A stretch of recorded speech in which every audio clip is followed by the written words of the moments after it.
आप देख रहे हैं फॉलो अप। मैं हूं सन्नी सारद और हमारे साथ हैं हमारे दो सहयोगी संजय रंजन और मनोज पांडे।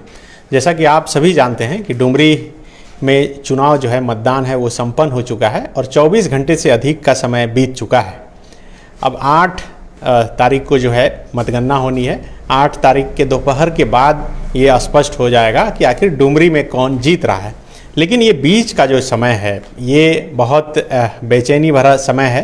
हर कोई ये जानने की कोशिश कर रहा है कि आखिर कौन आगे चल रहा है, कौन इस चुनाव में जीत रहा है। क्योंकि जिस तरह से आपने चुनाव प्रचार देखा, कहा यही गया कि भारत में शायद ये पहला ऐसा उपचुनाव है जिसमें इतनी ताकत लगाकर चाहे पक्ष हो या विपक्ष हो, सभी लड़ रहे हैं। मुख्यमंत्री हेमंत सोरेन खुद से कई सभाएं किए, दूसरी तरफ 3 पूर्व मुख्यमंत्री जो है चुनावी मैदान में थे, केंद्रीय मंत्री तक चुनावी मैदान में थे। बहुत ज़ोर शोर से प्रसार हुआ और यही वजह है कि इतनी भारी बारिश और मौसम खराब होने के बावजूद करीब 1,53,000 वोटरों ने घर से निकलकर मतदान केंद्र पहुंचकर अपने मत का जो है प्रयोग किया।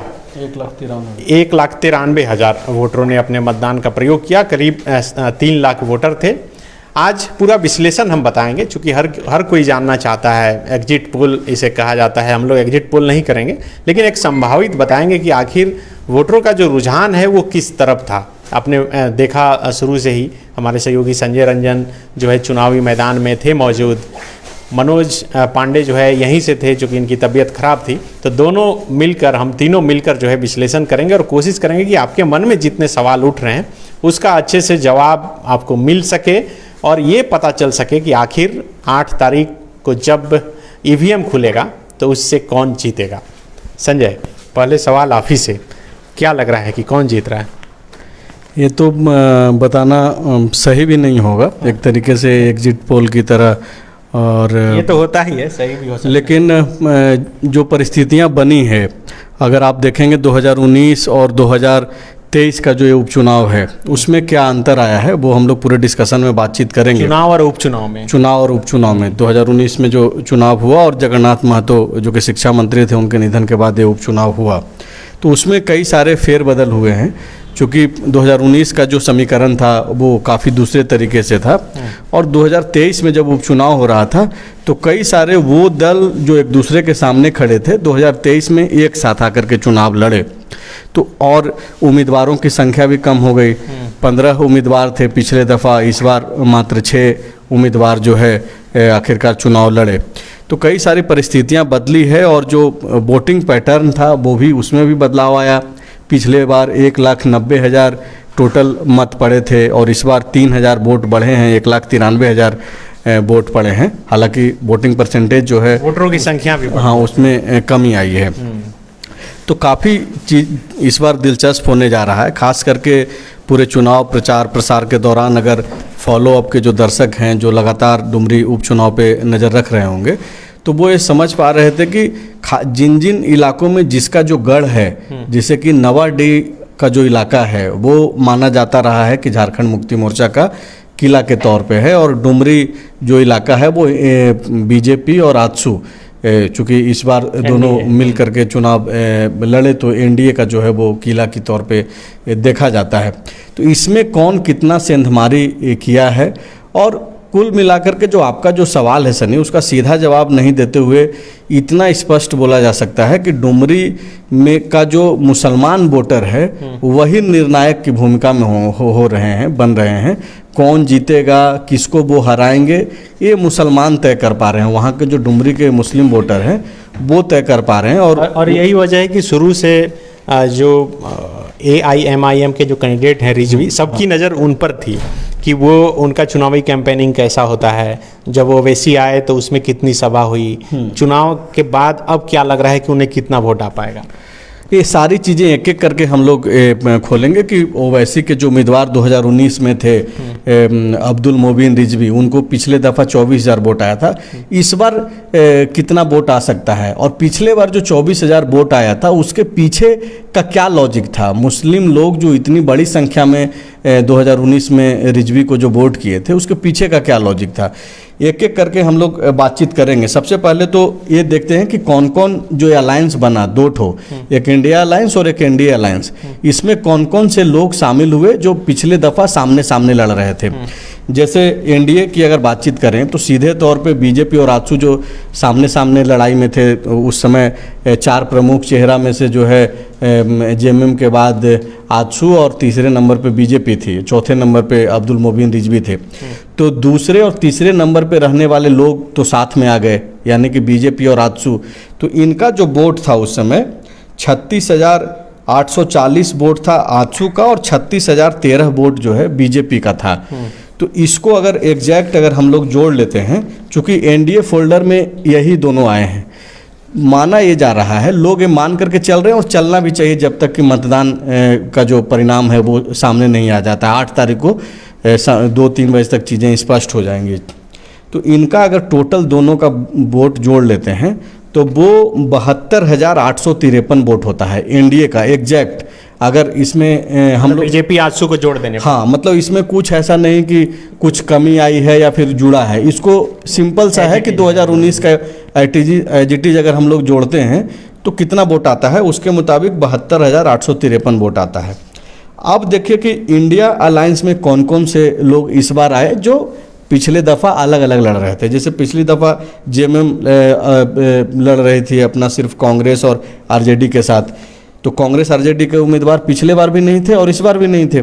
तो इस बार वो लोग जो पिछले बार लड़ रहे थे कौन कौन आए साथ में, तो जेएमएम के साथ आए लालचंद महतो जो कि जेडीयू के उम्मीदवार थे, गणेश महतो जो सीपीआई के उम्मीदवार थे वो साथ में आए, आम आदमी पार्टी का निर्मल महतो जो इस बार साथ में आए। तो मतलब 4 पार्टियां इस बार इंडिया अलायंस में साथ आई, जेएमएम, कांग्रेस आरजेडी के अलावे जेडीयू, सीपीआई और आम आदमी पार्टी। इन चारों का अगर हम लोग वोट जोड़ते हैं तो वो उसका संख्या 80,952 हो जाता है। एनडीए के वोटों की संख्या अगर जोड़ते हैं तो हमने पहले ही बताया कि 72,853 है, इंडिया अलायंस को जोड़ने पे 80,952 है। यहाँ पे इस 80,000 में जगन्नाथ महतो का वोट, इसके अलावा लालचंद महतो, गणेश महतो और आम आदमी पार्टी के जो उम्मीदवार थे निर्मल महतो, उनका जोड़ के। हाँ, यहाँ पे जो दर्शक देख रहे हैं उनको बहुत जल्दी अभी हड़बड़ाने की जरूरत नहीं है कि ऐसा क्या सबको जोड़ देने से एक साथ आ जाएगा। अभी फिलहाल ये मान करके चलिए कि एनडीए का जो वोटर है, जो वोट है, और इंडिया का जो वोट है उसमें ये अंतर है 72,853, 8,000 का अंतर दिख रहा है। हाँ, 8,000 का अंतर जो है यहाँ पे दिख रहा है। अब चूंकि इस पूरे चुनाव प्रचार के दौरान और इस पूरे उपचुनाव में एक आदमी जो सभी राजनीतिक पार्टियां, दूसरे वो समर्थक कार्यकर्ता जो दूसरे दलों के हैं, जिसकी निगाहें थी वो अब्दुल मोबिन रिजवी पे थी, और वो पिछले दफ़ा 24,000 वोट लेकर के आए थे, 24,132 वोट।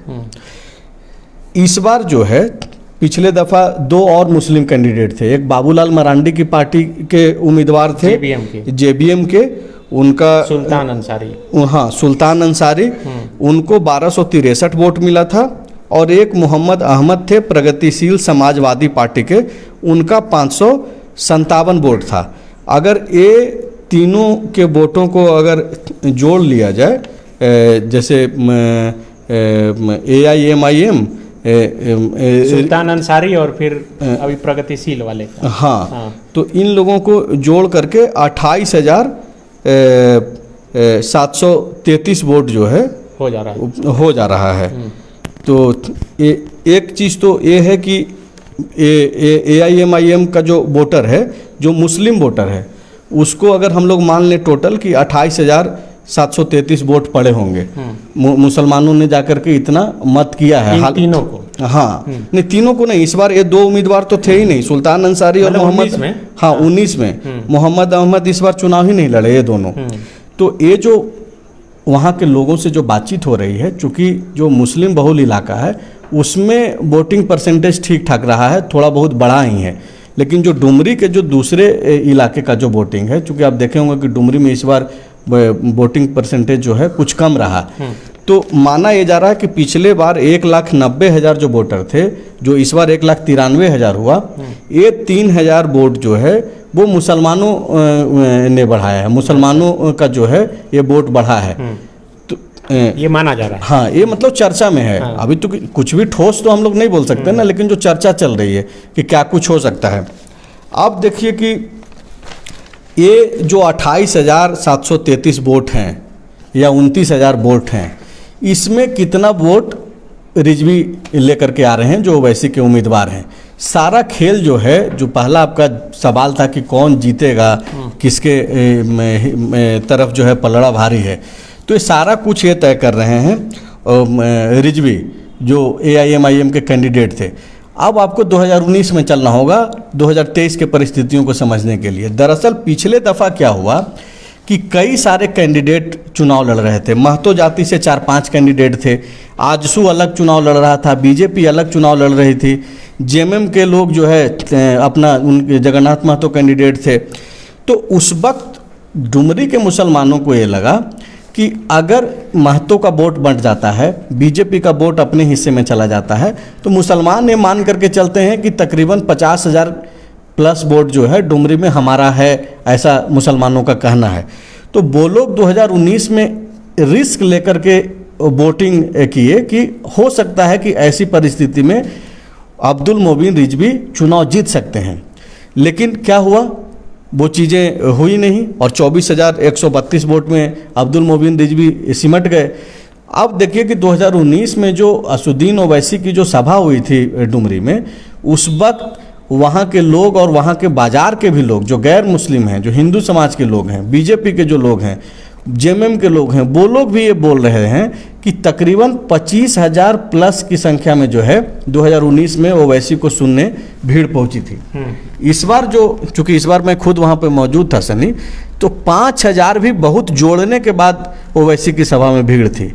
मतलब कि आप समझिए कि 19 में 5 गुना और इस बार मात्र 5,000। इस बार मुसलमानों के मन में एक मैसेज गया कि महतो वोट बंटन, ये जो 4-5 लोगों में जो बंट रहा था वो अब सिर्फ सीधे फाइट है। एक तो जगन्नाथ महतो की पत्नी बेबी देवी जो चुनाव लड़ रही थी और दूसरा यशोदा देवी जो कि बीजेपी के साथ चुनाव लड़ रही थी। तो एक जो मैसेज गया कि जब पिछली दफ़ा हम लोग चुनाव नहीं जीत पाए, तो इस बार तो असंभव जैसा है कि रिजवी को कितना भी वोट देने से जो है जीत नहीं पाएंगे। और दूसरी चीज़ ये रही वहाँ पे कि जो 4 सालों में जो हेमंत सोरेन के कार्यकाल जो ये रहा, अब तक दिसंबर में 4 साल पूरा होगा, तो ये जो काम करने का जो तरीका है, भले ही पूर्व मुख्यमंत्री रघुवर दास जाकर के वहाँ पे गिनवाए कि कितना मॉब लिंचिंग की घटना हो रही है या फिर मुसलमानों के साथ अन्याय हो रहा है, एक तरीके से वो यही मैसेज देना चाह रहे थे लिंचिंग की घटनाओं को याद दिला करके। लेकिन इसका काट जो है ओवैसी भी जा करके ये बोले, लेकिन जो वोटिंग जिस दिन हुआ वो सुनाई नहीं दिया। हाँ। कुल मिलाकर आपका विश्लेषण ये है कि इंडिया और एनडीए दोनों का जोड़ घटाव करके अगर रिजवी को ये वोट को साइड कर दिया जाए, दोनों बराबर हैं। अब डिपेंड इस पर करता है कि पिछली बार जो 24,000 वोट रिजवी को आया था, जो ओवैसी के पार्टी के उम्मीदवार हैं, उनका वोट इस बार 10,000 से कम आएगा अगर, और बाकी बचा जो वोट है वो किसकी तरफ जाएगा। नहीं, बिल्कुल ये जो 28,000 जो वोट है सनी, जो जेबीएम, AIMM और प्रगतिशील समाजवादी पार्टी, तीनों का 19 हम लोग कुछ एक्स्ट्रा नहीं कर रहे हैं। 2019 की जो परिस्थितियां थी उसी के हिसाब से बात कर रहे हैं। तो उसमें ये माना जा रहा है कि 6 से 7,000 मैक्सिमम वोट जो है ओवैसी के उम्मीदवार को मिलेगा, जो अब्दुल मोबिन रिजवी हैं। 1,500 से 2,000 वोट जो है मुसलमानों का, वो आजसू के पास भी जाना तय है, चूँकि सुदेश महतो और उनके पार्टी के जो कई सारे जो मुस्लिम लीडर्स हैं, वो सारे लोगों ने काफ़ी मेहनत किया है और एक कोशिश ये रही कि बीजेपी के साथ रहने के बावजूद जो है आजसू के साथ मुसलमान जो है साथ हैं, जुड़े। सुदेश महतो ने लगातार मुस्लिम बहुल इलाकों में जो है कैंपेन भी किया, तो उसका एक फ़ायदा 2,000 तकरीबन वोट जो है मान करके चला जा रहा है कि मुस्लिम वोट भी जो है आजसू को मिल सकता है। अच्छा, पांडे जी से चूँकि बहुत देर से नहीं कोई भी कमेंट नहीं ले पाए, ये बता रहे हैं कि भाई अब पूरा इनका विश्लेषण जो है इसी बात पे टिक गया है कि अब्दुल मोबिन रिजवी को जो 24,000 पिछली बार वोट आया था, चूँकि ये जो तुलना है वो 2019 के वोट से ही सिर्फ हो रहा है, उसी पर टिक गया है कि उनका जो वोट अगर कटेगा तो वो वोट किसकी तरफ जाएगा। आपका भी विश्लेषण ये कहता है कि इसके अलावा भी और कुछ है? नहीं, जाहिर सी बात है मुसलमानों का वोट मैक्सिमम लार्ज संख्या में जाएगा जेएमएम की ओर, क्योंकि जो सिंपल वोटिंग पैटर्न है मुसलमानों का जोड़ के देखते हैं कि जो बीजेपी या उससे एसोसिएटेड पार्टी है उसके खिलाफ कौन मजबूत है, तो जाहिर सी बात है जेएमएम मजबूत है तो उनको वोट जाएगा। तो वो तो एकदम तय है कि अगर रिजवी जी को वोट नहीं आया तो वो वोट का एक लार्जर हिस्सा जो है वो जेएमएम को जाएगा। तो आपके हिसाब से पूरा विश्लेषण क्या है, क्या लगता है क्या हो? नहीं, ये तो अभी हम लोग 2019 पे डिस्कशन कर रहे हैं। हम पूरा पूछ रहे हैं आपसे। हर चुनाव अलग होता है, अलग होता है, ठीक है। नहीं तो अगर इस आंकड़े के हिसाब से जाए और जातिगत समीकरण में जाए तो कभी भी कोई सत्ता बदले ही नहीं। सही बात। राहुल गांधी भी नहीं हारेंगे, अटल जी भी नहीं हारते, उस तरीके से बहुत सारे तर्क अपना हो सकता है। इस बार का हाँ, हम लोग अभी सिर्फ 19 का जिक्र कर रहे हैं। इस बार का चुनाव, एक बात तो समझ लीजिए कि फेवरेबल क्लाइमेट नहीं था, वोटर फिर भी निकले। तो वोटर दो ही शर्त पे निकलते हैं, या तो हराना या तो जिताना, यही दो सिस्टम चलता है। जैसा संजय बता रहे हैं कि बहुत अच्छा पोलिंग हुआ है मुस्लिम इलाकों में, वहाँ के बूथ में सब सर्वाधिक वोट हुआ। अब देखिए वहाँ 3 ब्लॉक है, चंद्रपुरा, डुमरी और नावाडी। नावाडी से एक लार्जर जो है ना वो लीड लेते थे जगन्नाथ महतो हर बार। वो नावाडी ही तय कर देगा कि कितना मैक्सिमम वहाँ पे एनडीए ने पाटा उस लीड कितना को। वोट होगा नावाडी में? नावाडी में वो लीड हमेशा बहुत अधिक लेते थे जगन्नाथ महतो, 5-10 हज़ार से, हाँ ज़्यादा से लीड लेते थे। तो अब वो है कि अब डुमरी और चंद्रपुरा, डुमरी बीजेपी और रासू लीड करेगी, नावाडी में कितना अंतर पटेगा और ये दोनों का डिफरेंस कितना रहेगा, वही मतलब है। तो सब कोई तो बोल रहा है, चर्चा ये है कि भाई आजसूर ने नावाडी में सेंधमारी की है, अच्छा वोट। हाँ, तो वो ठीक है मान लिए, लेकिन मान लीजिए जो 20,000 से कोई ब्लॉक लीड कर रहा है और आप बहुत सेंधमारी किए तो 10,000 किए, तो 10,000 का फिर भी लीड है। अब डुमरी में जो आप लीड लेकर आएंगे वो क्या 10,000 को पाट पाएंगे?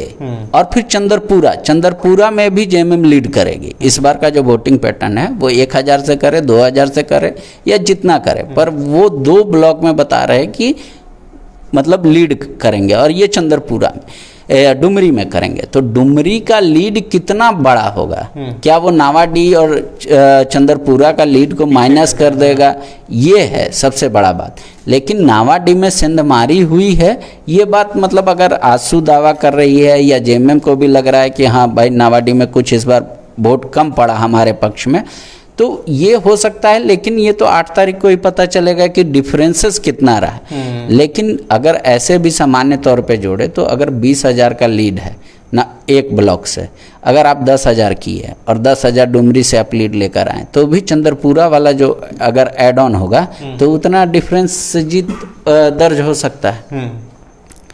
ये हो सकता। तो ये मतलब आप जो 3 ब्लॉक है, डुमरी, नावाडी और चंद्रपुरा, इन तीनों का विश्लेषण के आधार पे ये बोल रहे हैं कि भाई एक जगह से अगर 20,000 कोई लीड ले लिया तो उस 20,000 को और जो 2 ब्लॉक बचता है वो कम कर पाएगा या नहीं? हाँ, और कम कर पाएगा तो कितना हद तक? क्या माइनस में पहुंचा देगा या फिर 10,000 का ही?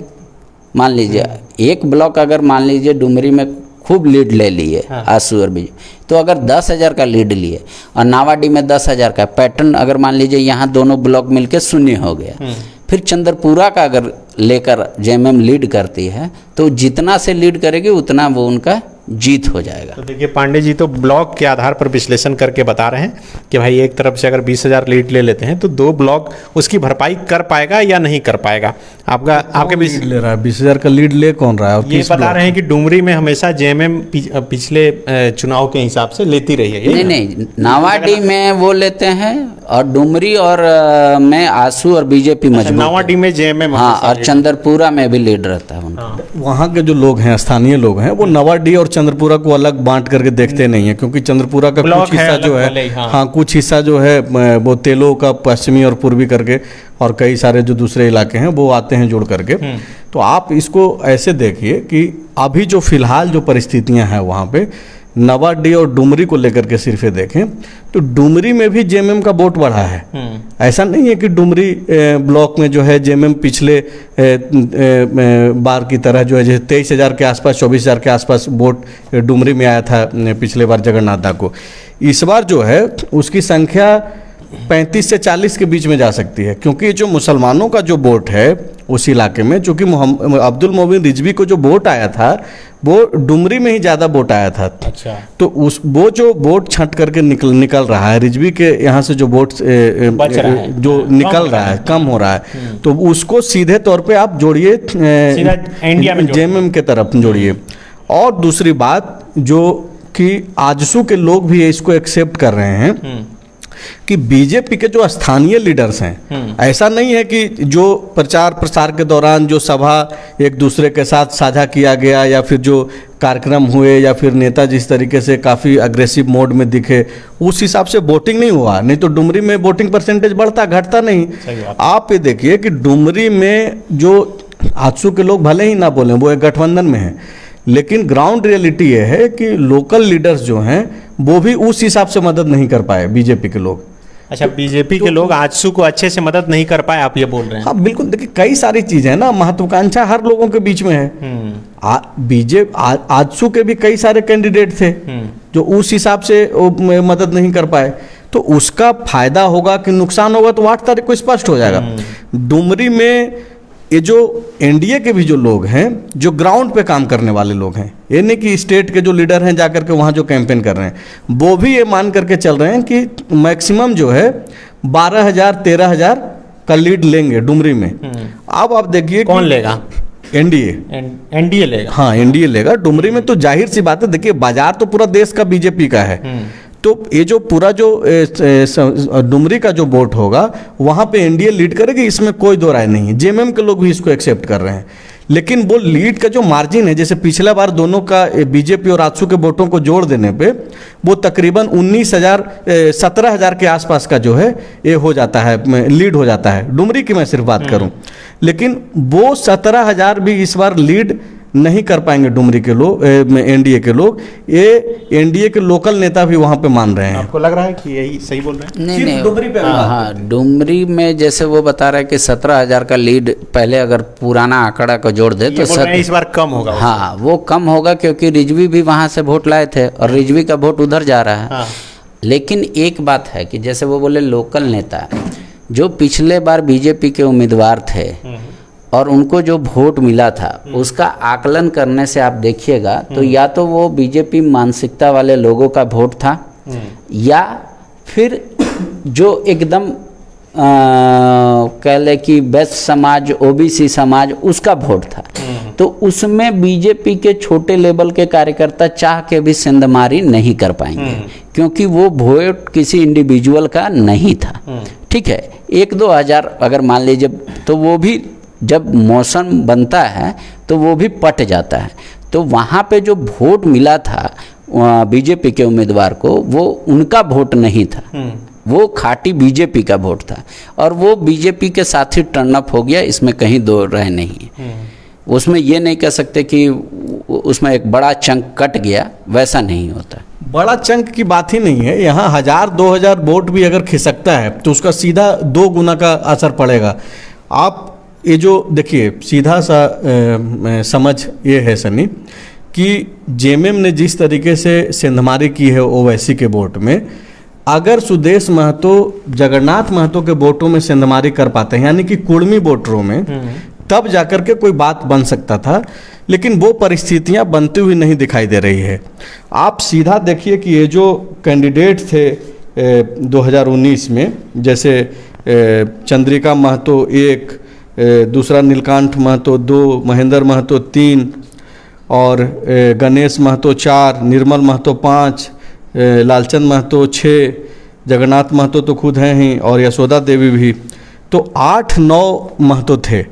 इस बार सिर्फ यशोदा देवी और उधर बेबी देवी। अब इनके वोटरों का क्या होगा?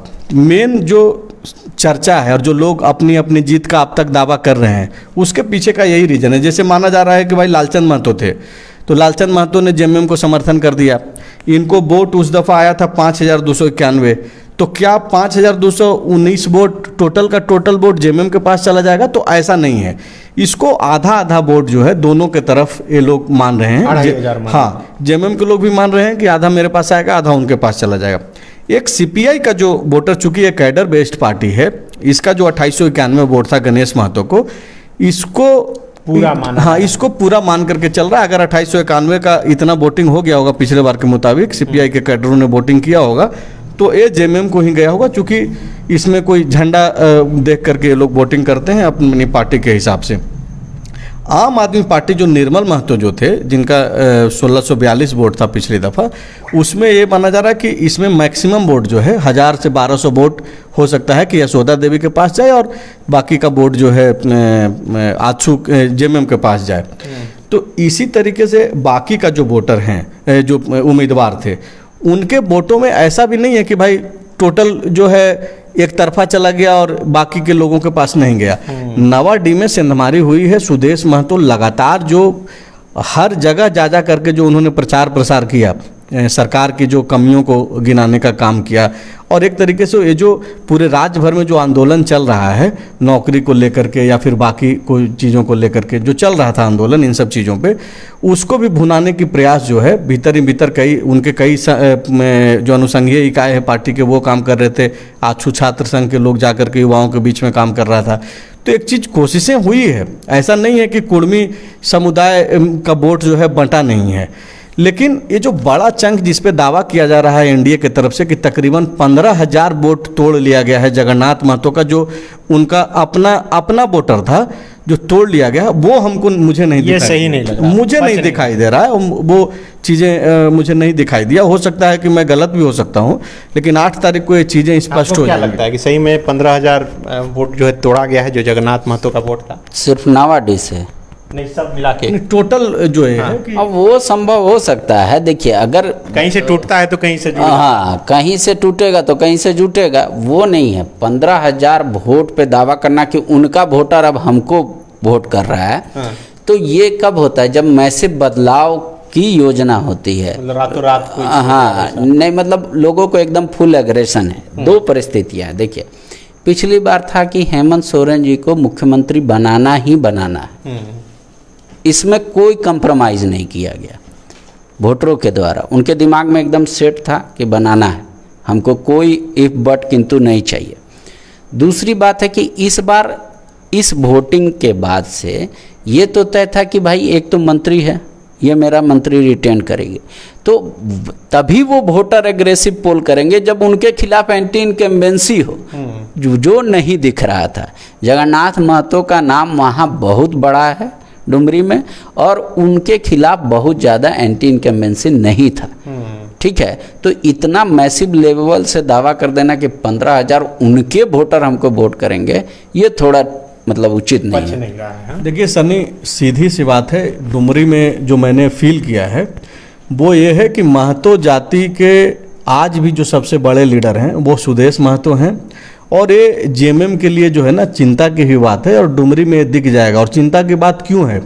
ये तब चिंता की बात है जब जगन्नाथ महतो जैसे कद का नहीं रहने के बाद उपचुनाव होना और महज साल भर के लिए चुनाव होना, और उसमें कुर्मी जातियों का एकदम से बंट जाना और सुदेश महतो को अपना नेता के तौर पे मानना। चुनावी जीत हार किसकी होगी वो अलग चीज़ है, लेकिन सीधी सी बात है, अगर वहाँ पे जेएमएम के उम्मीदवार बेबी देवी अगर जीतती हैं तो सीधी सी बात है कि मुसलमानों ने जो है भरपूर सहयोग किया है, उन्होंने जिताया। हाँ, मुसलमान ही जिताएंगे, ये तो स्पष्ट है कि मुसलमानों के बगैर जीत असंभव जैसा है। अगर रात कोई चमत्कार हो जाए, ईवीएम से कुछ ऐसा हो जाए कि 15,000 प्लस वोट रिज भी ले आ जाए, तब कोई भले ही ये हो जाए कि एनडीए के लोग जीत जाएंगे। लेकिन जो मुझे जो चीज़ें दिख रही है कि अभी भी जो है इंडिया अलायंस यानी कि जेएमएम जो है वहाँ पे भारी पड़ रहा है, और उसके पीछे की वजह एक सिंपल सा है। बाकी हम लोग जो भी ये बातें कर रहे हैं वो ठीक है, डाटाबेस हम लोग चर्चा कर ले रहे हैं, लेकिन वहाँ यही है कि अगर मुसलमान ओवैसी के भाषणों के से प्रभावित होकर के रिजवी के पास चले जाते तो आज हम लोग चर्चा नहीं कर रहे होते। एनडीए जो अभी थोड़ा बहुत खामोश दिख रहा है, हालांकि जीत का दावा दोनों तरफ से किया जा रहा है, वो अब तक जश्न के मूड में होते, लेकिन फिलहाल वो चीज़ें नहीं दिख रही। लेकिन इस बीच सुदेश महतो के लिए राहत वाली क्या बात है? बात यही है कि वहाँ पे इतनी सरकार की ताकत, सारे मंत्री वहाँ पे लगे हुए रहे, जगन्नाथ महतो जैसा आदमी का चले जाना और उनकी गैर मौजूदगी में वोट होना, सिंपैथी भी काम नहीं कर पाया, बाद में खत्म हो गया, बिल्कुल खत्म हो गया सिंपैथी। और लास्ट में सीधा तेरा वोट और तेरा पक्ष और मेरा पक्ष, मतलब सीधे इस टाइप का वहाँ पे माहौल हो गया। कुछ ऐसा नहीं था कि सिंपैथी के नाम पे वोट पड़ रहा है। हो सकता है कि गिने चुने लोग होंगे जो सिंपैथी के नाम पे वोट कर रहे होंगे। मतलब आप बोलना चाह रहे हैं कि डुमरी में सुदेश महतो ने अपने नाम को वहाँ पर स्थापित किया, और जो माहौल शुरू से देखा जा रहा था और कहा जा रहा था कि भाई एक सिंपैथी वोट जो है मिलेगा और बड़ा मार्जिन भी हो सकता है, वो सब चुनाव आते आते खत्म हो गया। हाँ, वो सिंपैथी को तो इन्होंने ख़त्म कर दिया अपनी मेहनत के दम पर, में लगातार प्रचार प्रसार करके, और इन्होंने जो इनको जो करना था ये कर चुके हैं। हार जीत वो जो भी आएगा सामने आएगा, लेकिन कुर्मी वोटरों के बीच में जो है सुदेश महतो की ही पकड़ है, इसमें कोई दो राय नहीं है। वहाँ पे जगन्नाथ महतो के नाम पे उनके साथ जो वोटर हैं वो जुड़े हुए थे, वो हैं, लेकिन उसमें से भी थोड़ी बहुत टूट हुई है। जो ये 15,000 का बात कर रहे हैं, मैं मान के चल रहा हूँ कि 4,000 5,000 बहुत हुआ तो टूट सकते हैं। अच्छा, अब सीधा आइए, चूंकि बहुत लंबा हो गया, जन्माष्टमी भी है, लोग फास्टिंग भी किए होंगे, हम लोग भी किए हैं। तो ये जीत हार का जो अंतर है वो कितना का होगा? ये 10 से 15,000 का अंतर रह सकता है, जो मेरी समझ है। हम लोग गलत भी हो सकते हैं, कुछ ऐसा नहीं है। आपको क्या लगता है? बिलो 10 ही होना चाहिए, 10 में ही 10,000 के अंदर। हाँ, 10,000 मतलब एकदम बहुत क्लोज फाइट है। हाँ, तो वो तो मधुपुर में भी हुआ, वो तो बाकी जगह पे भी हुआ, जितने भी आपके चुनाव हुए हैं उसमें भी हुआ। तो मांडर को छोड़ दे तो बाकी हर जगह ये होता है, जीत होती है, हार होती है। डिफरेंसेस उनके लिए होता है, अपने कार्यकर्ताओं को उत्साहित करने के लिए कि हम लोगों ने मेहनत अच्छा किया, रिजल्ट अनुरूप नहीं आया, बेटर लक नेक्स्ट टाइम। जीत होती है बेबी देवी की, तो आप इसे क्या कहेंगे? ये जगन्नाथ महतो के नाम और उनके परिवार की जीत है या हेमंत सोरेन के सरकार की जीत? सिर्फ जगन्नाथ महतो के नाम की जीत। नहीं, मैं नहीं मानता हूँ। सिर्फ जगन्नाथ महतो के नाम पे की जीत नहीं है। अगर मुसलमान जुड़ रहे हैं वहाँ पे तो सीधी सी बात है कि हेमंत सोरेन, जेएमएम तो जगन्नाथ महतो के साथ भी जुड़े हुए नहीं, बिल्कुल जुड़े हुए थे शुरुआती दौर में जो इंटरव्यू। बिल्कुल सनी, हम लोग भी चूंकि घूम रहे थे। सिर्फ जगन्नाथ महतो के नाम पे अगर पांडे जी बोल रहे हैं तो वो चीज़ें सही नहीं है। चूंकि मैं वहाँ पे था और मैंने उस चीज़ को फील किया कि ये जो मुस्लिम वोटर्स जो सीधे तौर पे ओवैसी को दरकिनार करते हुए ये जो जुड़े हैं, सीधा सा असर है कि ये जो 4 सालों में जिस तरीके से मुख्यमंत्री हेमंत सोरेन का जो आखिरी सभा हुआ था नागाबाद में, और वहाँ पे ओवैसी के आरोपों का जवाब देते हुए एक तरीके से उन्होंने कहा था कि भाई यहाँ पे नहीं, ओवैसी के आने के एक दिन पहले ही उन्होंने ये बोल दिया था शायद कि हमारे आने के बाद से जो है 2019 के बाद से अमन चैन है राज्य में, रात में भी घूम सकता है। मतलब कम से कम डर का माहौल नहीं है। तो मुसलमान ये चीज़ को माने वहाँ पर। हालांकि कई सारे लोग ये बोलते रहे कि मॉब लिंचिंग की घटनाएं बढ़ी हैं, लेकिन बावजूद इसके जेएमएम के साथ गए, तो वो सीधा तौर पे इसमें आपको मुख्यमंत्री हेमंत सोरेन को क्रेडिट देना होगा इस चीज़ को लेकर के कि उनके नेतृत्व में जो है मुसलमानों के नाम और सरकार के योगदान के बिना अगर जीत होती है तो नहीं हो पाती, यही आप कहना चाह रहे हैं? नहीं, इस कार्यकाल में जो परिस्थितियां बनी है उसके हिसाब से मुसलमानों ने जो देखा और ये माना कि बाकी के दूसरी सरकारों के मुताबिक जो है वाकई में कुछ है जो उनके पक्ष में है, इसलिए उन लोगों ने ये डिसीजन लिया कि नहीं, रिजवी को नहीं, हम लोग जेएमएम के साथ जा रहे हैं। अगला सवाल पांडे जी मेरा ये है कि अगर आजसू की उम्मीदवार यशोदा देवी की जीत होती है तो ये जीत किसकी जीत मानी जाएगी? ये सुदेश महतो के मेहनत की जो लगातार फील्ड में रहे और वहाँ पर कैंपेनिंग किए उसकी जीत है, या फिर आजसू और बीजेपी के बेहतर तालमेल की जीत है? ये सरकार की हार होगी। जीत इन दोनों की नहीं होगी। तालमेल इस बार बहुत अच्छा था, इन लोगों ने बहुत अच्छे से अरेंजमेंट किया, बहुत अच्छे से लड़ाई लड़ी चुनाव, और ये आमतौर पे जब भी मरता क्या नहीं करता, वो वाली बात है। लेकिन अगर किसी कारण से यशोदा देवी की जीत होगी तो वो सरकार की हार होगी, क्योंकि 24 से पहले ये संभवतः आखिरी उपचुनाव है। और अगर जनता का मिजाज बदल गया इतना जल्द, वो भी जेएमएम के गढ़ में, तो इसको उसी रूप में देखना चाहिए। अच्छा, आपको क्या लगता है सर? क्या सवाल है आपका? सवाल ये है कि अगर यशोदा देवी जीत जाती है, जो आजसू की उम्मीदवार हैं, तो ये सुदेश महतो जो लगातार मेहनत किए फील्ड में रहकर, जिस तरह से आपने बताया कि उसके बाद ही मौसम बदला, ये उनकी जीत है, उनके उम्मीदवार की जीत है, या फिर आजसू और बीजेपी के बेहतर तालमेल की जीत है?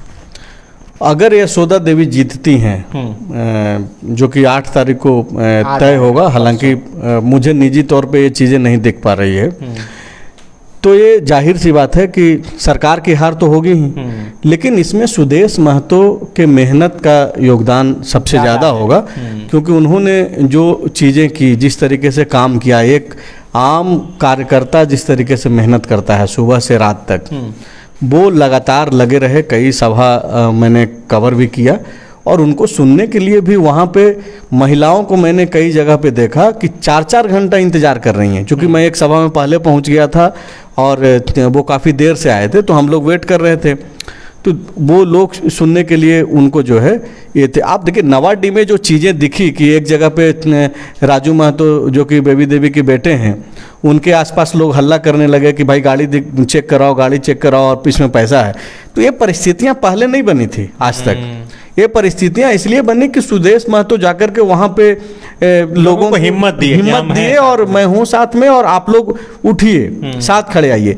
देखिए, और यही सब जो तस्वीरें हैं उसके आधार पे ये लोग दावा कर रहे हैं कि 15,000 के आसपास जो है कुर्मी जाति जो उस तरफ थे, उसमें हमने सेंधमारी की, लेकिन से नहीं बोल पा रहे थे मंत्री परिवार के। हाँ, लेकिन वो चीजें उस लेवल पे नहीं है। ये बात सही है कि सुदेश महतो का ही मेहनत का परिणाम है कि लोग सामने आकर के खड़े हो गए। आप समझिए ना कि बेबी देवी के बेटे जगन्नाथ महतो के बेटे के पास, स्वर्गीय जगन्नाथ महतो के बेटे के पास जाकर के लोग ये कर रहे हैं। दूसरी तरफ आप बोल रहे हैं कि जेएमएम के डर से लोग बोलते नहीं हैं। तो जब आप बोलने लगा लोग सामने आकर के, तो जाहिर सी बात है कि सुदेश महतो ने वो बल दिया जाकर के लोगों में। जीत हार सनी, देखिए जो चीज़ें हैं वो स्पष्ट है। 8 तारीख को वो एक तरीके से आधिकारिक तौर पे स्पष्ट हो जाएगा। सीधी सी बात है कि सुदेश महतो का मेहनत बहुत ज़्यादा रहा, और उन्होंने उनकी मेहनत की वजह है कि हम उसमें वो जीते हैं कि भाई मेहनत करके। आज एक क्यों चर्चा हो रहा है, नहीं तो जिस तरीके से जगन्नाथ महतो का नाम था, तो लग रहा था हाँ, जो आदिवासी मूलवासी का जो मुद्दा उनके साथ रहा 1932 को लेकर के कोई विरोध नहीं उनका हुआ, तो इन सब चीज़ों पे जिस तरीके से परिस्थितियां थी वो सीधे निकल जाते, कोई इतनी चर्चा हम लोग कर भी नहीं रहे होते। लेकिन कई जगह तो सुदेश महतो को भी विरोध का सामना करना पड़ा। हाँ, बिल्कुल 1-2 जगह पे करना पड़ा है। वो दरअसल उसके पीछे की दूसरी वजह थी, जो स्वर्गीय जगन्नाथ महतो के जो छोटे भाई हैं गणेश महतो, उनका जो हत्या हुआ था, उसमें जो एक आरोपी हैं किशुन महतो, उसको लेकर के चूँकि गणेश महतो के जो परिजन हैं उन्होंने भी सवाल उठाया था, और मुख्यमंत्री हेमंत सोरेन ने भी नागावध के मंच से ये सवाल उठाया था कि इतने लोग जो हैं हत्यारे को लेकर के घूम रहे हैं, शर्म भी नहीं आती है। इस तरीके की बातचीत मुख्यमंत्री ने मंच से किया था। वो एक वजह बना कि उनके जो समर्थक हैं वो प्रोटेस्ट वहाँ पे किए, जैसा कि जेएमएम के तरफ से बोला गया।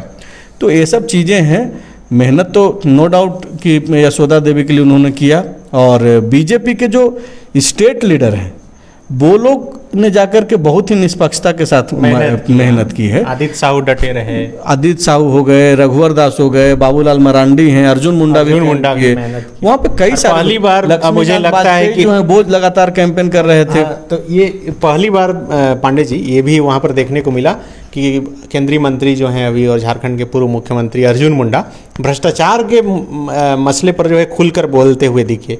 मैंने मतलब इससे पहले नहीं देखा है कि कभी सोरेन परिवार पर इस तरह से वो हमलावर हुए। हाँ, अर्जुन मुंडा चूँकि प्रचार में जा रहे थे और पहले से नैरेटिव सेट था, तो आपको उसी लाइन लेंथ में चलना पड़ता है आमतौर पे, और उसी तरीके से उन्होंने भी उस सभा को संबोधित किया और भ्रष्टाचार के जो आरोप लग रहे हैं उसी बात को उन्होंने दोहराया। और वहाँ का कुछ लोकल बात भी कहा कि भाई बालू मिल नहीं रहा है, प्रधानमंत्री आवास बन नहीं रहा, और दूसरी जगह माफिया बालू ले जा रहे हैं। तो वो एक तरीके से जो बीजेपी ने अपना तय कर रखा था लाइन लेंथ, उसी अनुरूप वो अपना भाषण दे के चले। इस चुनाव में एक बात तो तय हो गया कि एनडीए मेहनत ज़्यादा किया, ठीक है, समन्वय भी पहले से बहुत बेहतर था। अब परिणाम तय करेगा कि डुमरी का अगला विधायक कौन होगा। समन्वय दिखा, लेकिन भरोसे की कमी भी दिखी है। वोटिंग जिस दिन हो रहा था उस दिन तक जो है ये कमी जो मैं बोल रहा हूँ, जिसका जिक्र कर रहा हूँ और काफ़ी जिम्मेवारी से कर रहा हूँ, कि मतलब उम्मीदवार को भी यकीन नहीं है कि दूसरे दल जो इस बार साथ है वो उस हिसाब से वो हमेशा लगता है, क्योंकि साथ मैदान में पहले भी लड़ चुके हैं। पांडे जी, आखिरी सवाल आपसे होगा, क्योंकि कई दर्शक ये जानना चाहते हैं, क्योंकि आप चुनावी मैदान से दूर रहे, तबीयत स्वास्थ्य आपका ठीक नहीं रहा, लेकिन आपका विश्लेषण लोग जानना चाह रहा है कि फाइनल, कि अब चूंकि एक दिन बचा है, आप बताइए कि आपको क्या लग रहा है कि क्या होने वाला है। तब तो फिर यहाँ से बैठ के हम अमेरिका का विश्लेषण कर दे। हो रहा है अमेरिका का विश्लेषण? नहीं, वैसा मैं नहीं करता, मैं वहाँ गया नहीं था, इसलिए विश्लेषण नहीं कर सकता हूँ। हाँ, दोनों पार्टी अपने अपने जीत के दावे कर रहे हैं, लेकिन जेएमएम के जीत के दावे में ज़्यादा एनर्जी दिख रही है। इससे मैं भापता हूँ। कार्यकर्ता क्या बोलता है उस पर मैं नहीं करता, बोलने का उनका विश्वास वो दिखता है। आंसू का चूंकि वहाँ पे कभी पिछले 4 टर्म से लगातार जेएमएम जीत रहा है, तो आंसू को ये लग रहा है कि हमने जितना मेहनत किया है भी नहीं, हम मिरेकल कर सकते हैं, चमत्कार, लेकिन वो भरोसा कायम नहीं हो पा रहा है। क्योंकि वो भरोसा उनके पास रामगढ़ में था, क्योंकि वहाँ के वोटरों को वो अच्छी तरीके से जानते थे, हर घर को जानते थे, तो इसलिए उन्होंने रामगढ़ में एकदम दावा किया यकीन के साथ और पूरे भरोसे के साथ। लेकिन ये इनका मेहनत इस बार इतना है, पब्लिक का रिएक्शन इस तरीके से है कि ये कह रहे हैं कि हम अपर हैंड में हैं और हम जीत रहे हैं, ठीक है। लेकिन चूंकि वो फेवरेबल कंडीशन जो है वहाँ जेएमएम के लिए उस डुमरी पूरे विधानसभा में, तो उसी को वो मतलब मान नहीं पा रहा है कोई भी। क्या बोल रहे हैं आप? मिरेकल हो सकता था, और ये मिरेकल सारा का सारा, देखिए सनी, हम आप पांडे जी कितना भी चर्चा कर लें, सभी राजनीतिक दलों को भी मालूम था जब से उपचुनाव होने की सुगबुगाहट थी, और वहाँ के लोगों को भी ये मालूम था और सारे उम्मीदवारों को भी ये मालूम था, चाहे वो जिस दल से हों या निर्दलीय हों, सारे के सारे लोग एआईएमआईएम के कैंडिडेट पे ही नज़र बनाए हुए थे कि क्या होगा। अगर रिजवी जो कि उम्मीदवार थे ओवैसी के, उनको 15,000 प्लस वोट भी आ जाता, या फिर आ जाएगा, अभी बोलिए भाई। नहीं, अभी वो दिख नहीं रहा है ना, जहाँ जहाँ अभी उसी पर बात करेंगे, तो आ जाएगा, ठीक है, आ जाएगा, तब जा करके जो है चीजें बन सकती थी। जो पांडे जी बोल रहे हैं कि मिरेकल की कोशिश में जो जुटी हुई थी एनडीए वहाँ पे, तो ही संभव है। ये तो अभी भी कई लोग बोल रहे हैं बारिश हो गई इसलिए पतंग उड़ नहीं पाया ठीक से। नहीं, पतंग के लोग एक्चुअली मैं जो देखा वहाँ पे डुमरी में कि वो लोग द्वंद्व में थे कि करना क्या है। आपको मैंने जब इस पूरे लाइव की जो शुरुआत में मैंने आपको बताया था ना कि 19 में कैसे वोट आ गया 24,000, उसके पीछे का एक रीजन था कि मुसलमानों को ये लग रहा था कि भाई निकल जाएंगे, नहीं, उनको ये लग रहा था कि बीजेपी अलग लड़ रही है, आजसू अलग लड़ रहा है, जेएमएम के लोग अलग लड़ रहे हैं, बाकी जो कई सारे और जो 4-5 जो महत्व कैंडिडेट थे वो लड़ रहे थे। तो इन लोगों को ये लगा कि चूंकि हमारी संख्या जो ये लोग मान करके चलते हैं कि 50,000 प्लस के आसपास है जो वोट है हमारा, तो अगर एक मुश्त वोट हम लोग दे देते हैं। और ये बल कैसे मिला? ओवैसी की सभा में तकरीबन 25,000 के आसपास भीड़ लग गया था उसमें 2019 में। तो इन लोगों को लगा कि भाई जब हम लोग यहाँ पे जुट सकते हैं तो वो वोट में भी टर्न अप हो सकता है। तो इन लोगों ने वोटिंग भी किया, लेकिन 24,132 के आसपास सिमट गए, हुआ कुछ नहीं। तो इस बार तो देखिए, एक तो पूरे देश भर में जो मुसलमानों का जो वोटिंग पैटर्न है वो क्या है, आप याद कीजिए कि ओवैसी की सभा से ओवैसी बार बार ये बोलते हैं कि तुम लोग हराना छोड़ दो। मुसलमानों से अपील यही करते हैं कि तुम जो ये बीजेपी को हराने निकले हो, उसी का देन है कि हम लोग कुछ कर नहीं पा रहे हैं, हम लोग मतलब उनकी पार्टी है एमआईएम।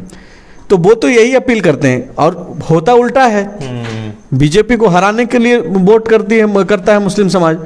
और आजसू लाख बहुत प्रयास किया उधर से कि भाई मेरे तरफ मुस्लिम लोग आए, उसका कुछ सफलता मिला है। 1500 से 2000 वोट वो आजसू को मिलेगा मुस्लिम समाज का भी। तो बहुत बड़ा मिरेकल ये तभी संभव है आपकी भाषा में कि अगर 20,000 या 15,000 प्लस वोट ओवैसी के कैंडिडेट को आ जाए। चलिए, विश्लेषण थोड़ा लंबा हो गया, लेकिन इसी विश्लेषण में अगर पूरा गौर से सुनिएगा तो पता आपको चल जाएगा कि आखिर 8 तारीख को जब काउंटिंग होगा तो ईवीएम से किसका नाम जीत के साथ बाहर निकलेगा। शुक्रिया।